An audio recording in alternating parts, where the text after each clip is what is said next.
Yeah.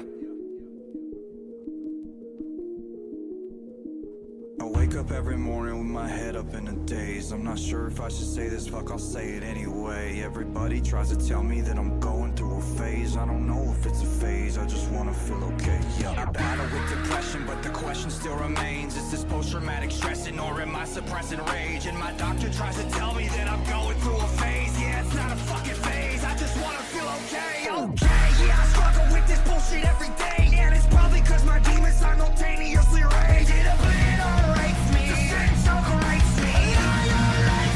I'm about to break down, searching for a way out. I'm a liar, I'm a cheater, I'm a non-believer. I'm a popular monster. Break down, falling into love, now we're falling apart.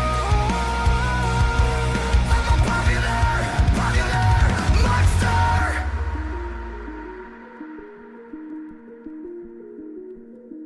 I think I'm going nowhere like a rat trapped in a maze. Every wall that I knock down is just a wall that I replace. I'm in a race against myself, I try to keep a steady pace. How the fuck will I escape if I never close my case? Oh my god, I keep on stressing. Every second that I waste is another second sooner to a blessing I won't take. But my therapist will tell me that I'm going through a stage. Yeah, it's not a fucking stage, I just wanna feel okay. Okay, motherfucker, now you got my attention. I need to change a couple things, cause something is missing. What if I was a lie? Tell you everything is fine. Every single fucking day I get closer to the grave. I am